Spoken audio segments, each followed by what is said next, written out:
Hello and welcome to another episode of India and Global Left. If you're new to the show, please smash that subscribe button. Also consider becoming a YouTube member, a Patreon, or donate a small amount given in the link in the description box. But the least you could do is to watch this show, like, share, and comment. Without further ado, let me welcome our guest tonight, Professor Norman Finkelstein. Professor Finkelstein is an author and a political commentator. His expertise lies in Israel Palestine conflict, and his most famous book is Gaza An Inquest into its Martyrdom. Professor Finkelstein, welcome back to India and Global Left. Well, thank you for having me after that completely inaccurate introduction. My field of expertise is proletarian revolution, beginning with the dictatorship of the proletariat. And my most famous book is, of course, The Holocaust Industry. But let's move on. That's a good correction actually, because I wanted to discuss with you today primarily the election, the win of mayoral-elect Zohran Mamdani, and if you could give us first what, in your view, is a correct left analysis of Zohran Mamdani, because those of us hooked into the international left movement, we have seen kind of all kinds of extremes. At one end, we are saying that Zohran Mamdani is not a leftist at all, given he calls Cuba and Venezuela a dictatorship, and particularly at a time when U.S. Marines and all kinds of military assets are amassing around the coast of Venezuela. That's absolutely something we should condemn. Here, some of his comments regarding Hamas are also something that a lot of leftists denounce. On the other hand, we also see a lot of celebration around his election on issues that he has fought for. So if you could give us your sense of what can be a better way of analyzing him from a left perspective, avoiding these two binaries perhaps. I think that's a large question because it entails so many aspects, and I'm not so concerned about a correct left perspective as just a correct analysis of what happened. I would begin with, as I always do, looking at it within a trajectory that resonates to me. I'm a person of the left. And so the tradition I look to is the historic left, I think is as good a term as any, a left that goes back to roughly the middle of the 19th century, that has as its core certain basic propositions. Proposition number one, that the capitalist system does not serve the interests or needs of the broad mass of humanity for various reasons. It doesn't. Number two, that the core of any movement to replace the capitalist system has to be the working class, again, for various reasons. These are not obvious statements. And thirdly, that one aspires to something vaguely denoted as a socialist or communist and eventually communist society. That to me is the historic left, and entails a very broad constituency, both the popular constituency and the organizational constituency. It included anarchists, it included communists, it included socialists, and that's the trajectory through which myself as a person of the left, I look at these phenomena. So that's the long-term view. The shorter-term view is that the Mamdani candidacy is the obvious and concentrated at a local level, the obvious and concentrated expression of a movement that began roughly with Bernie Sanders. Obviously, Bernie Sanders had his precursors, everything from the Occupy movement to the Ralph Nader campaign. But I think a good starting point is the Bernie Sanders candidacy in 2016 and 2020. I think Mamdani's campaign is the obvious offshoot of it. I imagine there was a very large overlap, maybe not in the people who voted for him, but certainly a large overlap in the activists, what he called at the end the 90,000 person volunteers. I suspect there was a huge overlap with the Bernie volunteers. And also, he had the same problems as the Bernie campaign. He had a problem with African Americans, which he seems to have overcome, not completely, but significantly by the time of the actual election. But during the primary, he did have a problem with African Americans, as did Bernie Sanders. And that's in itself an interesting question, since in the eyes of so-called radicals who think that the core of the 1960s was the Black Panthers, and have this idea that, as the Black Panthers used to say, and Black radicals said in general, that Black people are the vanguard of the revolution.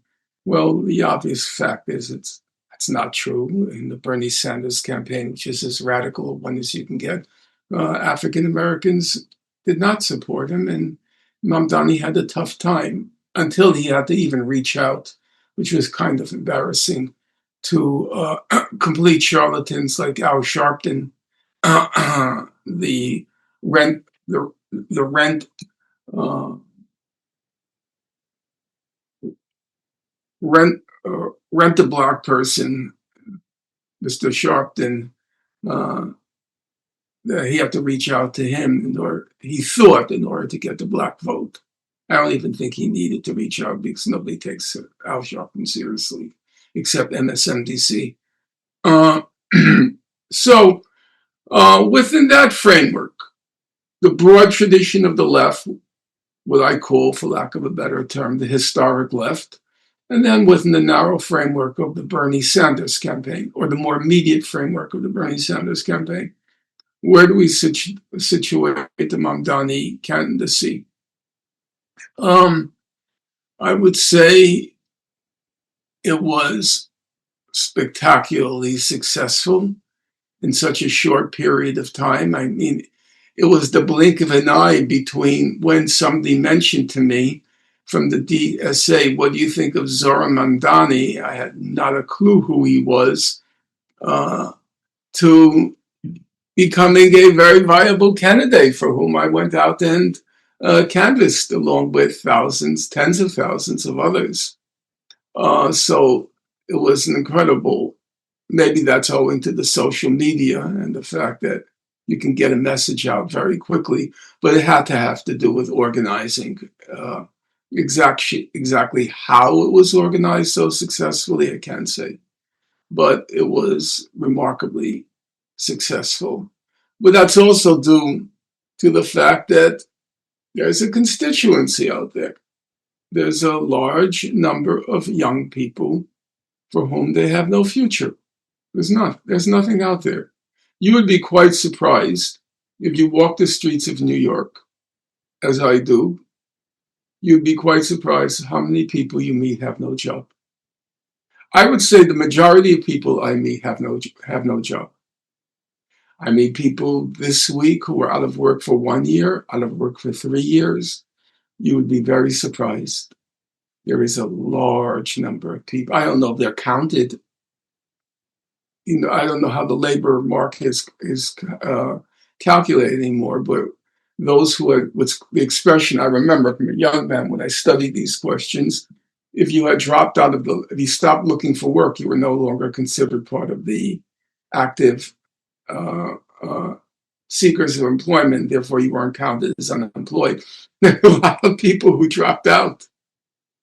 So there was a huge constituency waiting. They're waiting, you know. Give them a viable candidate, a resonant platform, and a credible exponent of the platform. They will come up. Even after Bernie's 10,000 disappointments to his constituency in 2016 and 2020, you know what? They still come out for him. They still come out for him in massive numbers because for all of his shortcomings, for all of his failings, he is true to the cause. He has his limits, but he's true to the cause. So they know that. They know that, look, Bernie's an old man. He could stop. He's not doing it for money. And it's obvious he's not doing it for ego. It's obvious he believes in those values. So you give them that, the platform, a viable way to reach that platform, i.e. a movement, and credible leaders. There's a mass of people ready to join. As Mao Zedong famously put it, a little spark can start a prairie fire. And Zohran was a little spark. As he liked to say, my polling was under 1% when I started. And he created a prairie fire, 90,000 volunteers, over half the electorate, despite $40 million, known $40 million put up against him. A really sleazy campaign. Living as you do where you are, you could imagine how ugly it was in New York. I was really kind of surprised. These vans, the same vans that the expression of your generation, I hate all of your generation's expressions, the same vans that doxed the encampments, the members of the encampments in support of Gaza, putting pictures of them with terrorists on it. You saw those same vans around Times Square with pictures of Mamdani as a terrorist. It was a very ugly campaign. It was also very interesting to observe, having been a veteran of the Bernie Sanders campaigns. With Bernie Sanders, he never evoked venom. Absolutely not. People disagreed with him. People said, people didn't vote for him for sure. But it wasn't venomous. When you went out for Mamdani, absolutely not. When you said, are you voting for Mamdani on Tuesday, with a nice smile and a pleasant veneer? Absolutely. They were angry. They were angry, which you didn't get with Bernie. Bernie was naive. In fact, I don't even remember anyone saying Bernie was extreme.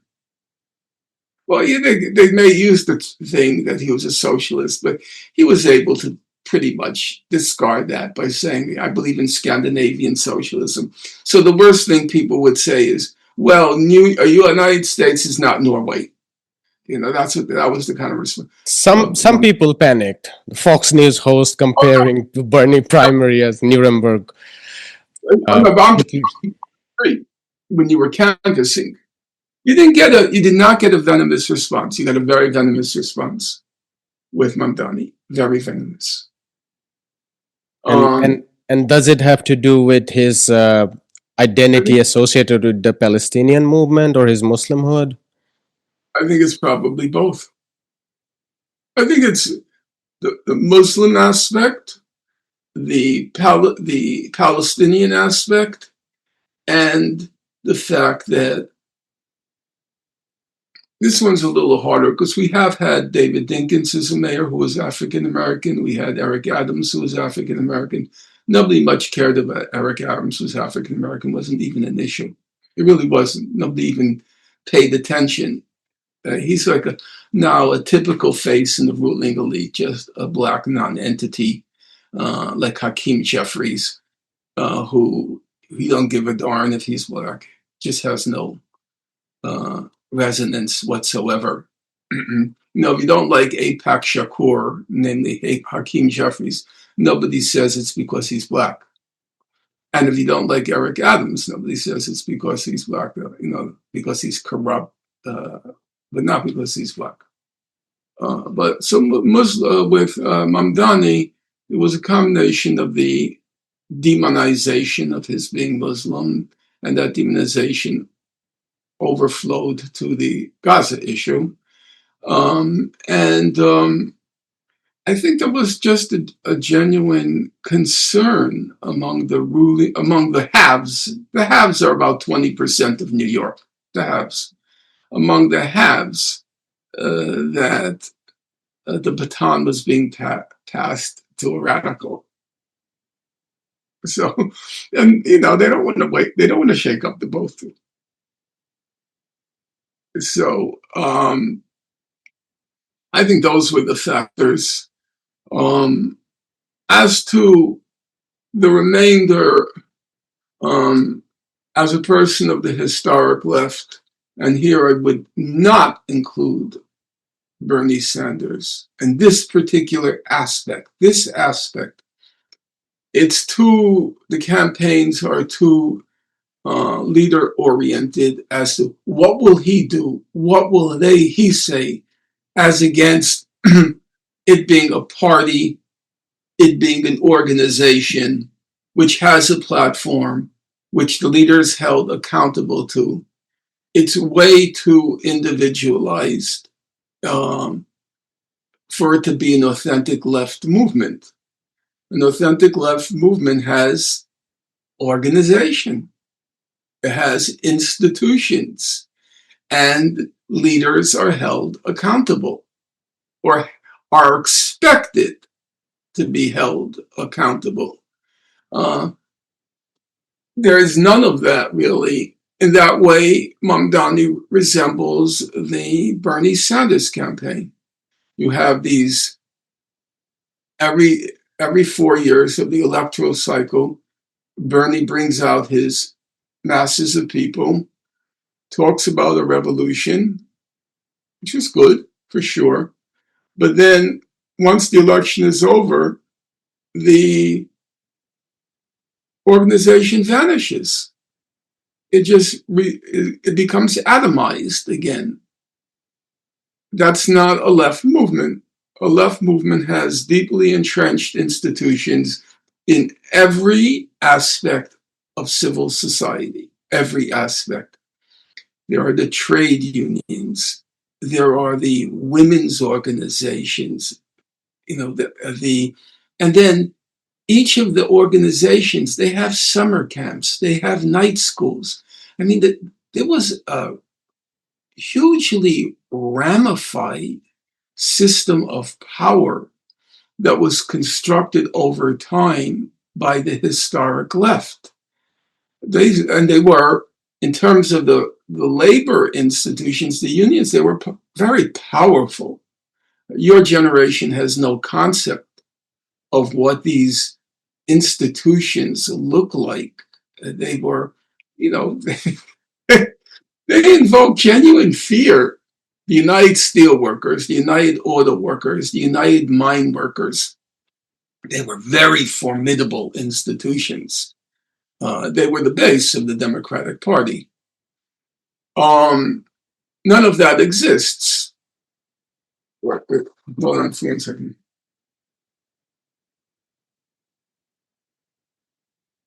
Hey, Mr. Harris. Yeah, I'm doing an interview now, so can we talk later? Thank you.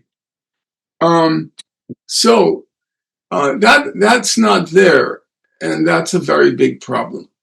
And that's going to lead me to the next point, the absence of the organizations, the ramified apparatus, you might call it, of people's power, which affected, when you look at organizations like the Communist Party, they had the night schools, they had the summer camps, it was really, and they were committed. They were part of a organization. They were committed to the party. As a matter of fact, I remember a veteran of that era, brilliant woman, Annette Rubinstein. She once lectured and she said it's completely incorrect that the McCarthy what was called McCarthyism in our country, the hard right attack on the left after World War II. She said it's completely incorrect that that's what destroyed the Communist Party in the United States. Because these are veterans. They're tough. I mean, they led the anti-fascist movements in Europe. They were ready to be tortured, ready to be killed for the cause. These are very tough, tough-skinned people. McCarthy was not going to stop them. They go underground, but they're in for the cause. They're in for the long run. They're in with their lives. What killed McCarthyism, she said, what killed the Communist Party, she said, was Khrushchev's speech in 1956, saying a lot of what was said about Stalin was true. That shattered them. That's when the exodus began, that it was all a lie, that it had been a lie, and they had been suckered. So that kind of toughness, engagement, sense of camaraderie that grows out of being part of a party, a trade union, a camaraderie, esprit de corps, as the French call it, the spirit of the body, esprit de corps, body meaning like political body politic, esprit, the spirit of the body, like a body politic. All of that is absent. Of course, we feel solidarity with each other, but it's very dissipated because we don't have meetings together. We don't have activities together. We just come together to canvass, and then it dissipates. Some went in for the celebration on election night. Some went to bars to watch it, which is all great. That's what builds solidarity. But it's not a replacement for an organization. You have to be honest about that. So that brings us to our second point. The second point is, okay, he won. Great. Euphoric. No question about it. I was very happy. And there was an element of, it was distinguished. The speech, his election night speech, and he brought his mother and father on stage, and he brought his wife on stage. And there was a lot of dignity. There was, as one commentator said, he's not ashamed to be Muslim. He wears it very comfortably, and he's not going to distance himself from it. And when they walked off stage, it was kind of like a royal family in a good sense. And it was just touching to see the wife walk off with his father and slightly holding him because he had a cane. And then he walks off with his mother.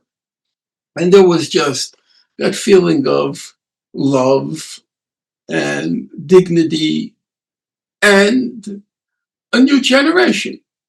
A new generation has stepped onto the historical stage.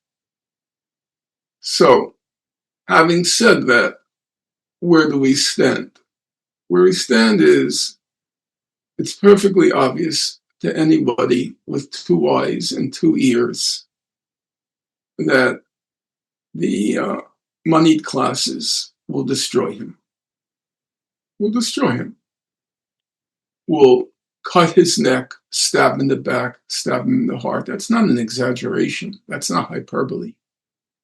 They do not like the fact that the capital of world capitalism has been snatched from them by this upstart Muslim pseudo-socialist or real socialist, whatever.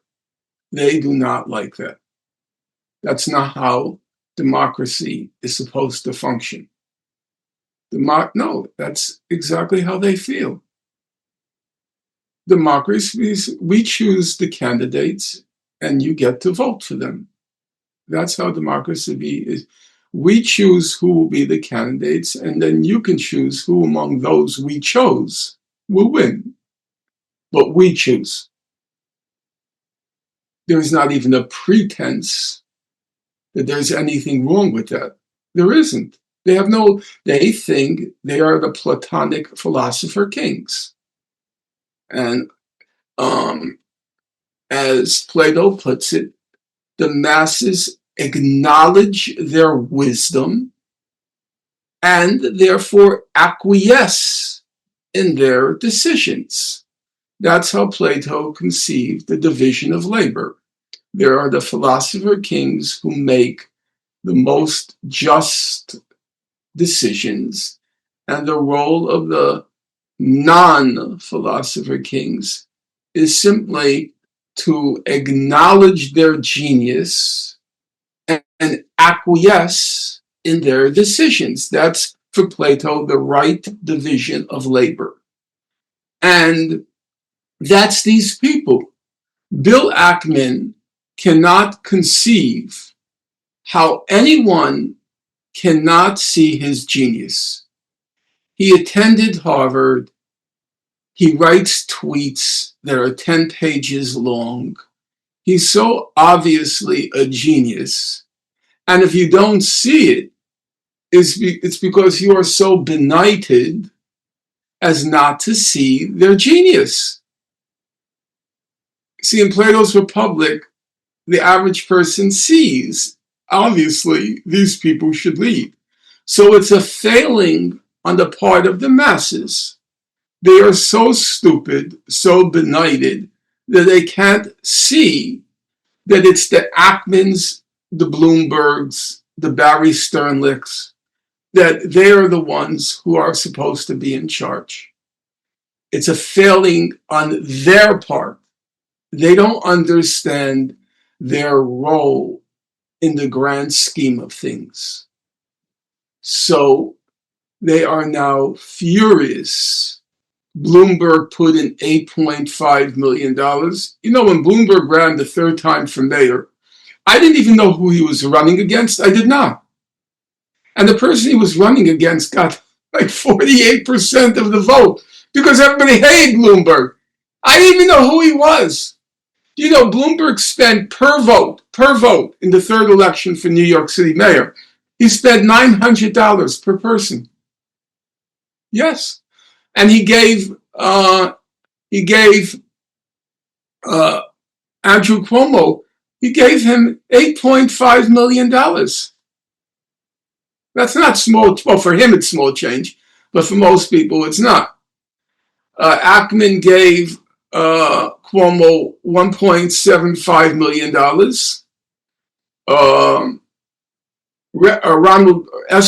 Ronald Lauder gave $2.8 million. So wait, we gave $40 million. This was not supposed to happen. That's not how democracy works. We choose the candidates and you choose among them who you want. That's how it's supposed to work. So it's going to be brutal. They will wreck the city. That's how they always work. That's what they did with Allende in Chile. That's what they did with Morsi in Egypt. That's what they did here, there, and everywhere. They, as Henry Kissinger famously said in the case of Chile, we are going to make the economy scream. That's what they're going to do. They have two options. One is the AOC option, buy him off with the glamour. But AOC is an airhead. You know, she is. She's an airhead. There isn't a political thought in her brain. She's incapable of thinking in terms of politics. She happens by a whim to get elected. Mamdani is very different. Mamdani, he has a political pedigree. I'm probably one of the 2 or 3 living people who read his father's books when he was a Maoist. His father was, there was a group of radical Maoists in Tanzania when Julius Nyerere, who was a decent guy, was the president of Tanzania. And there was a university of Dar es Salaam, which is the capital of Tanzania. And there was a radical group of Maoists there. For your listeners, a Maoist was a follower of Chairman Mao of China. And They put out some good books. His father, the first book I read by his father, was Politics and Class Formation in Uganda. That's the stuff I read, because when you were of that sect, you were supposed to read everything that anybody wrote. And his book was published by Monthly Review Press, which I read every book they put out religiously. It was edited by Paul Sweezy. So he comes from a radical pedigree, his father. And he ran in a very typically socialist political platform, identified 3 or 4 issues which resonate with the masses of people, and go with that platform, whether it was Bernie Sanders, Medicare for all, Green New Deal, abolish student debt, or whether it was the Bolsheviks, bread, peace, and land. It's always, that's a typical socialist platform. A finite number of slogans which resonate with a large mass of people. So he had that component. He understood it. AOC, she had no platform. It was a protest vote against the corpse that happened to be in power. No, there was a platform. There's a pedigree. So their first option will be to try to buy him off, put him on the cover. They're already putting him on the covers, but he's not moderating enough for their taste. And plus, he has the burden of being a Muslim and his positions in Palestine, which AOC didn't have. AOC had no position. She's a complete idiot. Before she had the pros come in and write her tweets and her statements, when she wrote them herself, they were completely illiterate. I remember reading her response. If you recall, there was the issue of whether to pay for, this was not the last one, before the last one, pay for the Iron Dome for Israel. And there was a famous scene of Nancy Pelosi talking to her beforehand, and then she abstained and started to cry, the whole theatrics. And then she had to explain it. And she wrote this explanation. It was completely incoherent. I mean, there was periods were missing, subjects were missing, commas were missing. And then I guess she understood that this is not professional. So she got a professional people to write for her. So he's not AOC. However, he did make one, in my opinion, fundamental move, which caused me to wonder whether he's going to nibble at the edges, which will never satisfy his base. His base is not stopping at free buses. They have no jobs. They have no future. They have nothing. It's crumbs. If it ends with free buses, as a start, fine. But that, as they call it, is an appetizer. And he made a fundamental decision, which here I might sound like Brianna Joy Gray, a little bit too dogmatic, but I do believe it's a fundamental decision. The fundamental decision was, I'm reappointing Jessica Tisch as police commissioner. You don't have to be a hardcore Leninist to recognize that the core of the state is its repressive apparatus. And that's when push comes to shove, who the moneyed classes look to watch over their interests. Jessica Tisch is a member of the richest real estate family in New York City. The Tisches. Everywhere you see their buildings, cultural institutions, universities, they are omnipresent. Her class commitments are baked into her DNA. Period. Full stop. If you're serious about challenging the distribution of wealth, you don't hand over the core instrument of the money, of power, of, what is a state? Weber will tell you, Marx will tell you, everyone will tell you. A state is, what constitutes at core of a state is a monopoly on the use of violent force. As I tell my students, when I discuss this issue with them, what distinguishes a Girl Scout, a Boy Scout, a tenant union, a block committee, what distinguishes all of those from a state? And the answer is, a Girl Scout can't lock you up. A Boy Scout can't, and you get the point. The state is, as everybody from Weber to Marx will say, what defines a state is a monopoly over the use of violent force. That's a state.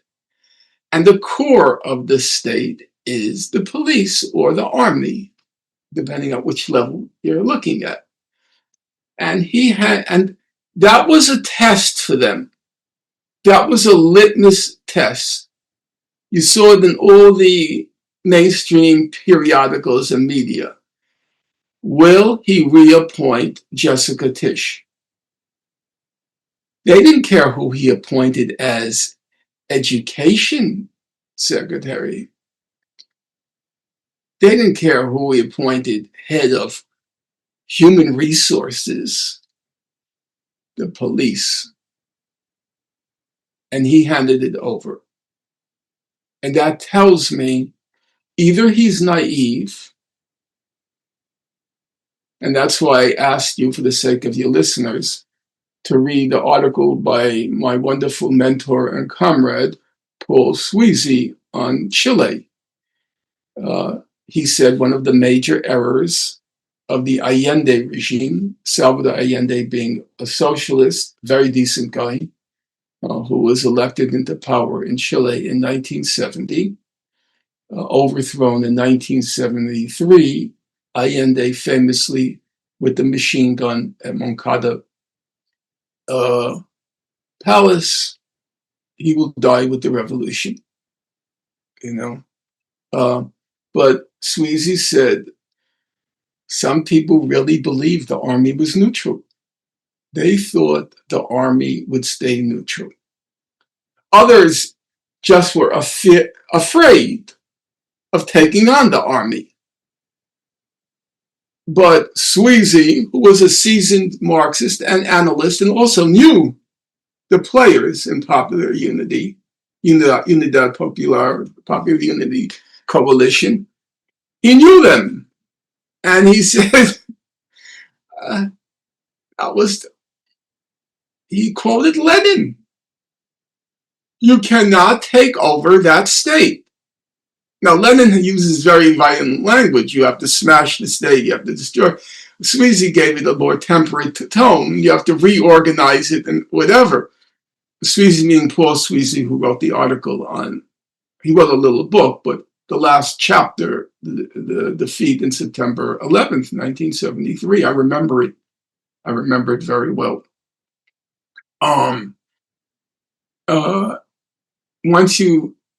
Whether Mamdani did it out of naivete or whether he did it because he was afraid of fighting over that issue, either way,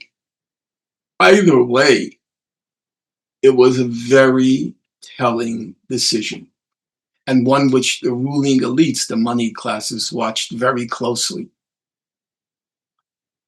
Who he was going to appoint police commissioner. I didn't like the decision, and I didn't like the way the decision was made. That's what I talked to you about earlier. I don't believe one person should be making that decision. I think movements should be making that decision. That's the problem. It's so personalized. It's so personalized. You know, even in the height of Bolshevik power in Russia, Lenin was, as they called it, primus inter pares. He was first among equals, but he was among equals. They had to argue with him. Even the party, they had to argue with him. There were many times when Lenin said, if I don't get my way, I'm quitting, and I'm just going to go out and fight among the party to win over a majority. You have to fight. You have to be accountable. You can't look. I don't want to dump on the Mamdani, and I don't want to be dogmatic about it. But when you build a movement of 90,000 volunteers, you really have no business making those decisions on your own. No, you really don't. There's an arrogance, a presumption there which is unacceptable. There has to be deep discussion and debate. There have to be position papers. Let's hear what people have to say. Now, I recognize you can't do that on every decision. I recognize that. I'm not a utopian socialist. I recognize that. But this was not a trivial decision. And that's why I asked you to read the article by Sweezy on Chile. This is not a trivial decision. So that led me to wonder, because if you're serious, the money classes now, I wouldn't be surprised if the first week Mamdani's in power, the city's credit rating goes through the ground. They are going to rig all the instruments of economic power, the banks, Wall Street, everything, to destroy his vision, or the vision he's put forth. And that means clashes. It means clashes. What do I mean by clashes? It means you have to organize your constituency to circle banks, circle Wall Street, go up to Albany, the state capital, and protest and demand and sit in and say, no, you're not doing this. And they're going to say it's private property, and you're going to say, no, you don't have the right to wreck our future. You don't have that right. You don't have that right. You don't have the right to it. I don't care private property. I don't care whatever. You don't have a right to wreck. But that means organization. And so the first order of business is you have to organize. If I were Mamdani, the first order of business is I would tell everybody, all 90,000 constituents, I would tell them, you have to go out and form block committees. You have to go out and form tenant committees. You have to go out, organize every aspect of your life. You're at a university, you form university committees in defense of our revolution, as Bernie called it. Committees in defense of our revolution. Now, people are going to say, that sounds like communism. That's like Cuba, the committees in defense of the revolution. Yes, guess what? I'm not putting forth Cuba as a model, but I think you have to have that. You have to have grassroots organization. But grassroots organization is in preparation for the clashes.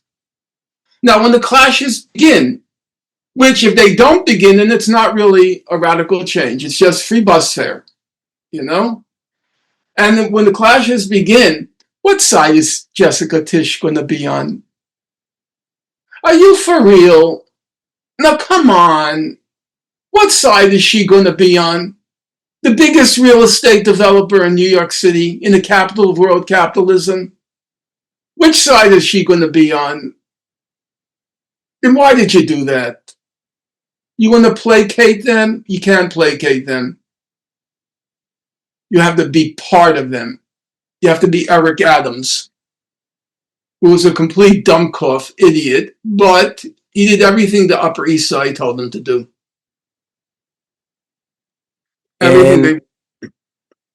So, first order of business, if you're serious, You have to send out the word, start organizing. We have a real struggle ahead of us. They're going to try to destroy our revolution. We have a real struggle ahead of us. Organize, organize, organize. And the second order of business is, Rosa Luxemburg, she was a radical. She understood radical politics. She said there are two aspects of being a radical: organize, organize, organize, and educate, educate, educate. You have to appoint people who every day are going to be messaging how they're trying to stop us. There has to be absolute clarity what they're doing to stop us. Here's what happened in the stock market today. Here's what happened on Wall Street today. Here's what happened in the banks today. They had a secret board meeting. We have information. You have to be absolutely truthful, but you got to educate about what they're doing, because they already met. The vultures, the money vultures already met. They're already plotting. I would bet every dollar I own and you owe and everybody else owns, they're already plotting. We have to expose it, expose it, expose it. Educate, educate, educate. Now, I did not like the fact, I'm going to just be honest, and I'm not dumping on Mamdani, I am not. It started to be reported after he won the primary. He's having all these secret meetings with the moneyed classes and their organizations in the city, talking to them. And, he had an obligation to report that back to his constituency. We had a meeting, and this is what was said. Why are you having secret meetings with the moneyed classes? You want to meet with them? Fine. I don't believe you should bother meeting with them, because it's not going to happen. You're not going to win them over unless you become Eric Adams. Okay? But even if you think you should meet them, in order to demonstrate you made every possible effort to be reasonable and it's them who are the obstacles, okay? Fine. But then you report back. I don't want to read in the ruling elite organs that it is reported that he had a meeting with this group, and it is reported that he said this and they said that. No, you know what, Mr. Mamdani? You should be printing a transcript of the meeting. And if they don't want to print the transcript, then you should refuse to meet them. There are no secrets from your constituency. Why are there secrets? That's unacceptable. You remember the first act of the Bolsheviks when they came to power. Trotsky was appointed Minister of Foreign Affairs. Do you know what his very first act was as Minister of Foreign Affairs? Do you know? Publish all the secret treaties. Publish all the secret treaties. There are no secrets from your constituency if you're a socialist. You're meeting with the other side, the self-described enemy, and you're not telling us what you're saying? No, there's an element of hubris there that's unacceptable. And that's why it troubles me. I said, that's not part of the historic left, this personalized organization-less candidacies. That's a problem, and we have to recognize that. So I found the Sweezy article that I asked you to read, and you'll bring it to the attention of those of your listeners how to get it. I found it the moment Mamdani won the primary, I immediately went back to read that article. Right after he said he's keeping Tish, I thought, Allende again. And it's more striking given how... One last thing, I'll let you go. You think Tish will arrest Netanyahu? Will she? Or she says, I'm not doing it. then why do you say you're going to arrest Netanyahu and then appoint her police commissioner? You know she's not going to do that. It means you're not serious. Is there one chance in 10 million that she would arrest Netanyahu? That was exactly the point I was coming to, given the centrality of the Palestinian movement among his constituency, given we have seen the history of assault on the campuses that pertains to the Palestinian solidarity movement. I mean, and there are many universities in New York. Columbia is there, CUNY, NYC. It's just They're like 40. I mean, it's a huge number in New York. right, and given the recent wave of assault against free speech has come on the central issue of Palestine, and given you have galvanized your constituency on that issue, that at least should have brought this to your attention, if not the more deeper questions about what are you going to do if the question comes about freezing the rent, because in questions of rent and buildings and land, there would be issues of evictions where it would come to physical confrontation between the landlord class and the tenants. And if the police doesn't stand by your side, all this brouhaha about rent freezing, it's just nonsense. I totally agree. There's going to be clashes. And you give over the power, the core instrument of the state.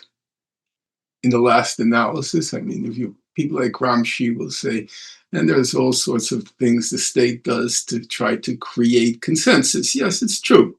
But the core, when Sweezy wrote the article on Allende, there were all of these newfangled theories about the state, and it's not just an instrument of class power. You're too young to remember, but there were all these debates with people like Poulantzas and others about the nature of the state. But when push comes to shove, what happened in Egypt? What happened in Chile? The state steps in with its repressive apparatus. Now, I'm not saying we're on the verge of socialist revolution in New York, but I do recognize there are going to be clashes, and the other side is absolutely ruthless. They're totally ruthless. There were serious considerations, whether Mamdani was going to be assassinated. I don't like the expression a charismatic leader, but it is true he's not easily replaceable right now. There's nobody standing behind him who can fulfill the role he's fulfilled. He did some things very well. There's no question about that. Well, when the question came up of what's the first country you're going to visit after you elected mayor? Jerusalem, Israel. I'm not going to any other country except Israel. I'm going to stay there for 1 year. My first year as mayor, I'm going to live in a settlement in the West Bank. That's the crackpots in New York. And he said, I'm staying in New York. And then they pressed him on, you support Israel? He says, Israel's a state. It has the right to exist. And they said, do you support a Jewish state of Israel? He said, I don't support a state where there's a hierarchy of rights. I support a state where there's equal rights. It was beautifully done. Whether it was rehearsed, I don't know, but it was beautifully done. No question about that in my mind. I couldn't have done it as well. I don't believe I could. That was done very smoothly because it totally silenced his opponents. Wait, you do believe that rights should be unequal? No one's going to say yes to that. You believe that there should be unequal rights for citizens? Nobody's going to say yes to that. So he completely silenced them. And he did it with absolute finesse and ease. So he's good. And so he's not easily replaceable. I get that. And an assassination would be a serious setback. Leaving aside the loss of life, it will be a serious setback. But I think things he's doing are just are politically unwise, both on at the level of the decision, but more for me, the procedure. You don't make decisions like that on your own. 90,000 people volunteered for your campaign. You owe it to them for just the reasons you yourself just spelled out, that these are imminent issues now when you're talking about taking power from a class that's not going to give it up. This is the capital of world capitalism. They are not ceding power to a genuinely socialist movement. So either you're not genuinely socialist, or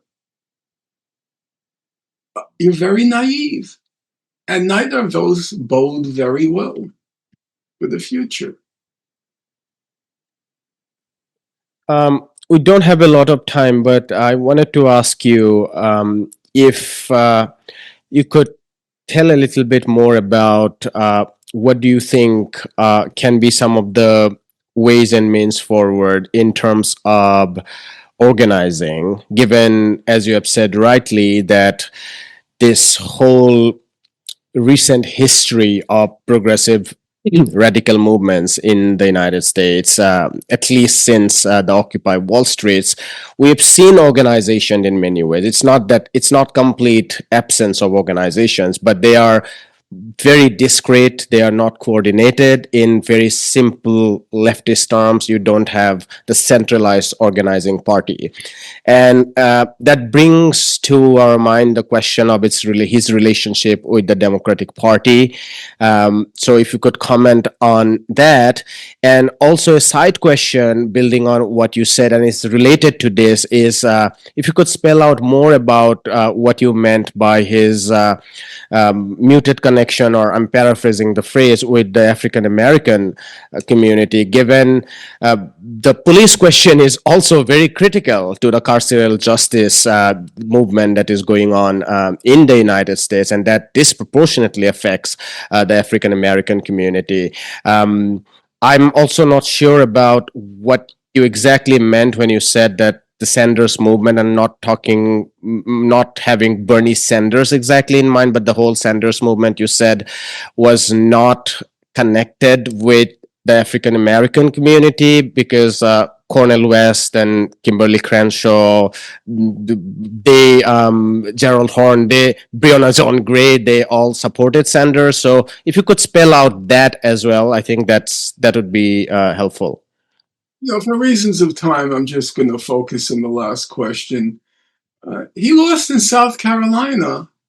Bernie was on the path to win the Democratic primary. There was no question about that. They were going mad, the Democratic Party. I mean, they were having heart failure on TV, like James Carville. But he lost in South Carolina, and he lost because of the black vote. There's no question about that. So this notion of black people being in the vanguard of the revolution, it's just not true. They're the argument is they're the most oppressed class, and as the most oppressed class, they're going to be the most radical class. But do you have evidence that the black people didn't vote for Bernie? Yes, he lost. He won the black youth vote. Mm-hmm. He won the youth vote, but the non-youth vote, he didn't win. Bernie Sanders. And Mamdani didn't win the black vote during the primary either. It went to Cuomo.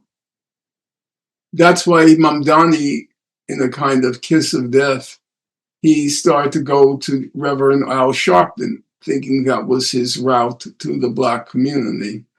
Sharpton he gives shysters a bad name. He's just such a complete charlatan. In our city, this is all esoterica for your listeners, but we used to have a kind of comedy act, and it was the Curtis Sliwa Al Sharpton road show. They used to always be on TV arguing with each other, and everybody knew it was comedy because it was two grifters arguing with each other. Curtis Sliwa pretending to represent white ethnics, and Al Sharpton representing radical blacks, and it was all just a comedy show. Curtis Sliwa, who ran for mayor, okay, he's the head of the Guardian Angels. You ask any New Yorker, when is the last time you saw a guardian angel? Maybe 50 years ago. There's no guardian angels. Everybody says, yes, Curtis, he's been fighting. No, Curtis hasn't been doing anything. Curtis is just a complete fraud. There's no guy. He says, I was out there. We were out there. We, the guardian angels. We were out there during the COVID epidemic. We were there protecting Asians. No, you weren't, Curtis. There is no guardian angels. The whole thing is a show. So it's a myth of just like there's the whole myth of the Black Panthers themselves, you know. And so it's a myth of the black vote going to the most radical. That's not true. So I guess that brings to my mind the question of Mamdani's relationship with the Democratic Party, because in South Carolina, if and correct me if I'm wrong, the votes were lost to Biden, who got the traditional sort of black votes, the Democratic Party black constituency. So going forward, what do you think would be Mamdani's relationship with the Democratic Party? I can't navigate that because I just don't know enough about the structures of the Democratic Party to say, is there room for transforming it or not? What I do believe for certain is he needs to create an alternative organizational structure based, as it's always been in the left, again, the historic left, on all sorts of grassroots organizations which organize every aspect of city life. You know, so you can belong to a tenant committee, you can belong to a block committee, you can belong to a university campus group, but everywhere there has to spring up. I know it's going to sound like Cuba, but committees in defense of our revolution. If you don't organize, there's only one. There are two things, as I always say, the left has on its side. It has truth and justice on its side, and it has numbers on its side. That's the only things it has. It has no money. It has no power, except the power if it's organized. But organized power, it has none. It has no money. It has no media. Well, now it has, because of the web, it has much more access to media for sure, at least for now. So those are our assets. And those assets can either be diffuse or they can be concentrated. And the aim has to be now to make them concentrate. Powerful organizations. Look, I'm not optimistic. I know what's going to happen. The squeeze, the wrecking of the cities, so they can say, you see what happened to New York with those crazy socialist ideas? You know, to teach these upstarts a lesson. Democracy by our rules. We choose the candidates. You choose who among them you want. But you don't get to choose your own candidate. No, you don't. The moneyed interests, because they're philosopher kings. That's how they see themselves. They went to the best schools. They're smart, no doubt about it. Smart in the conventional measure, you know. They're smart, no doubt about it. And they're just phenomenally arrogant.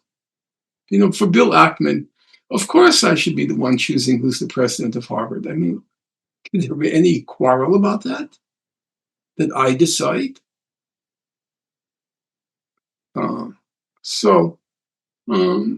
And then, of course, there is, I think it's a secondary, but it's still important. It's the Israel issue. These are the billionaire class in New York is overwhelmingly Jewish and also overwhelmingly Jewish supremacist. So that's a second issue. I would say it's, in my opinion, it's not, the top issue is it's a class war. And they are going to put the squeeze on the city now. And that's one of the, Mamdani, I think, understands it. He has to assemble people around him who know every single aspect of the New York economy and every legal loophole, because they're going to be going to court to stop him. They're going to do everything, you know. He's got to know the city upside down, not just from, which is very important, knowing the people, walking the pavement, knowing the people, interacting with them. That's important. But it's also important to know it from the inside. All the laws, all the legal loopholes, and monitoring it so that you can educate. They're trying to stop us again. This is what they're doing, you know. And don't have these backroom meetings. You're just doing it. You're doing it ruling class style. He met with this group. He met with that group. He met with this person. He met with that, all behind closed doors. And rumor has it, or a source that can't be named said, no, that's not how so radical. That's not the historic tradition of the left. Secret meetings with the moneyed classes. That's totally wrong. I don't even think they know enough about the tradition of the left to recognize it's wrong. He didn't seem to recognize there was anything wrong with him deciding who's going to be police commissioner before he's even elected. Where's the consultation? Where is the debate? Where is the, as they call it, contestation? There should be position papers. And then you, after a real democratic process, you decide. You're not king. No, as I said, he's going to say, if he hears this criticism, well, am I going to consult everybody in every decision? Fine, I agree, you can't. That's not possible. That's a utopian idea. As Professor Chomsky said, most people do not want to spend their entire life at meetings. Yes, that's clear. But police commissioner, especially since the other side made that the litmus test, we have to have a long talk about that one. And even the activists were most likely not consulted. So it's not just about every voters, but those who campaign for him. I don't think anyone was consulted except his inner circle. That's completely wrong. That's completely off the wall to do it that way. Now, maybe some people don't see the significance of the police commissioner. Well, very significant. Especially if it's a Tish. You know, in another era, it would have been electing a Rockefeller, naming Rockefeller police commissioner. That's just crazy.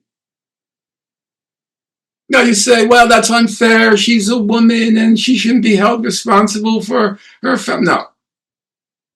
No. In general, apples don't fall far from the tree. Even with Andrew Cuomo. Of course, I'm old enough to remember his father, who is the mayor of New York. The governor of New York, Andrew Cuomo. Mario Cuomo. Andrew's father was the governor of New York for a long time. And he was a big figure in the Democratic Party, very big figure, especially in 1984, his famous speech at the Democratic National Convention. In any event, he was running for governor against Ed Koch, who was our mayor in New York. He was a 3-term mayor, I believe, Ed Koch, or 2 terms and then he lost the 3rd term, or 3 terms and he lost the 4th term. I can't remember. But he was a fixture in New York politics. He then, once his mayoralty was over, he ran for governor, and he ran against Andrew Cuomo's father, Mario Cuomo. Now, Ed Koch was a closeted gay person. At that time, it was rumored, but it wasn't open at all. And you know how Cuomo ran his election against Koch? He had his people go around saying, vote for Cuomo, not the homo. That was the slogan. Vote for Cuomo, not the homo. And that's exactly the last weeks with Andrew, his son. The apple didn't fall. You know, the jihadist, the the anti-Semite was the apple doesn't fall far from the tree. You know, he did exactly. If you knew Mario, you knew Andrew was going to do that. The same style. So a Tish is a Tish. They don't have to New York. Real estate. Let's just hope that I read the article that you sent me, and let's hope that a moment like the 1971 municipal election would at least come by.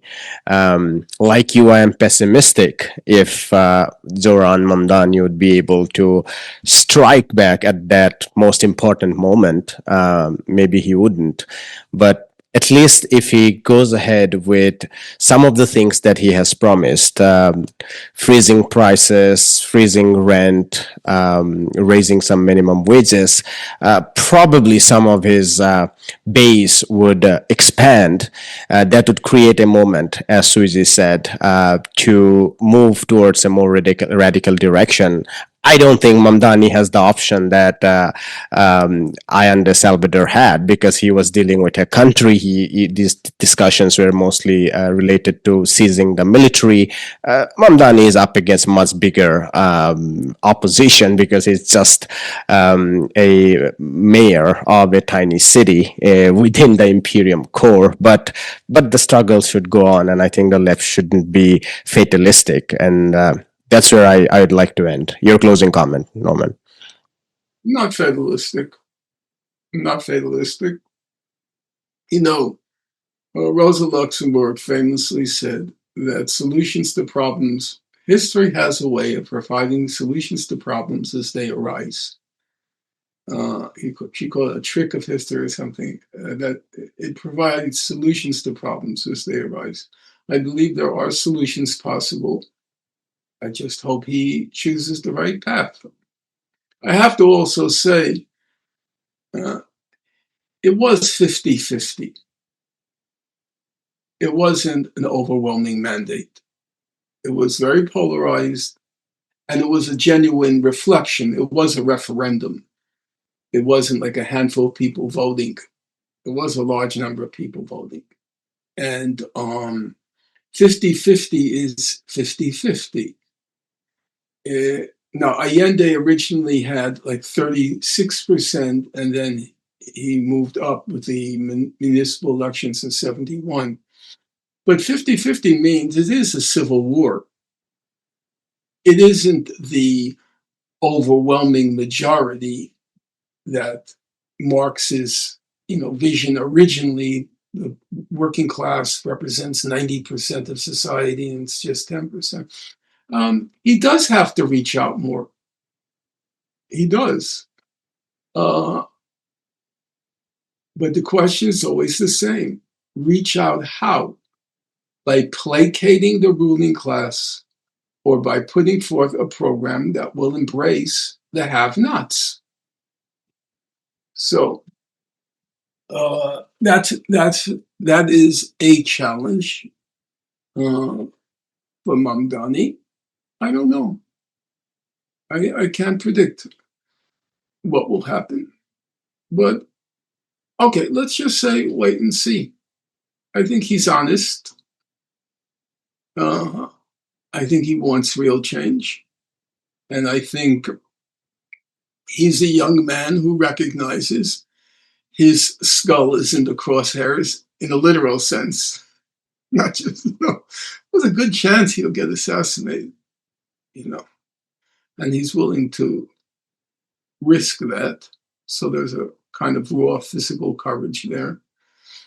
And I think he comes from a socialist pedigree such that he cares about ordinary people and their right to a dignified life. So those are all positives, but it's going to be ruthless. Ruthless. You saw it with Cuomo's campaign. You saw it the way who initiated this whole war on the students which climaxed in the abductions. These were kidnappings of people like Mahmoud Khalil and the young woman who wrote that editorial in Tufts school newspaper, who initiated. It was the Jewish supremacist billionaire class like Ackman. When people were being snatched off the street, that's what happened. Did you hear Ackman say any word of criticism? He could have said, look, I oppose what they say, but this shouldn't be happening. Did he say that? No. These are thugs. They're thugs. Or as my late mother used to say, pigs with white gloves. No. They're totally ruthless. So it's going to be if he's serious, if it's not going to be an AOC, if he's serious, it's going to be very tough moving forward. And now that you have capitulated with the city police, good luck with dealing with DHS, ICE, National Guard. That's coming if you confront them. There's the Trump factor. So, okay, I think we covered a lot of ground. Yes, we'll leave it there. Some new things to add to the current debate and discussion. So, did you like the Sweezy article? Yes, I enjoyed reading it. That was him at his best. Yeah, that was. As a political analyst, it was top of the line. It was. Those were heady times. I mean, revolution was a real thing. Right. And you saw the relevance of a Marxist perspective. I felt, he understood the Chilean economy very well. Mm-hmm. He said there are reserves in the economy which you can immediately take advantage of, and there'll be a resurgence. But then those reserves are going to dry up. Particularly because he nationalized copper, and copper was so central to the foreign exchange. And so immediately after he came to power, in the international market, the copper prices went down. And the United States put particular sanctions specific to the copper because he nationalized them and they were relying on foreign exchange. So that was a big hit. Yes. Yeah. No, it was good. I reread it, and first of all, it recalled for me those times where revolution really seemed on the historic agenda. Mm-hmm. Number two, it showed me I had good reason to have high regard for him. Right. He was a radical. I remember once there was an activist named Adim Luchanga from Princeton. He was a really good guy. He still is active. And I invited Sweezy to attend a meeting of their organization. It's called POP, People Organized for Progress. And Adimo introduced Paul Sweezy, because this is tough, the core of the Newark, New Jersey. He introduced Sweezy and he said, don't let his white hair fool you. He's a real radical. Because Sweezy came from ruling class and he carried himself like ruling class, but he was a real radical, of course. Okay, nice to see you. Thanks. Good to have this conversation. Thank you. Take care. Hi, my name is Ayushman. I, along with Jyotisman, have started this platform. In the last 2 years, we have tried to build content for the left and progressive forces. We have interviewed economists, historians, political commentators, and activists so far. If you have liked our content so far and want us to build an archive for the left, I have 2 requests for you. Please do consider donating for the cause. Link is in the description below. Also, if you are not able to do so, don't feel sad. You can always like our videos and share our videos to your comrades. Finally, don't forget to hit the subscribe button.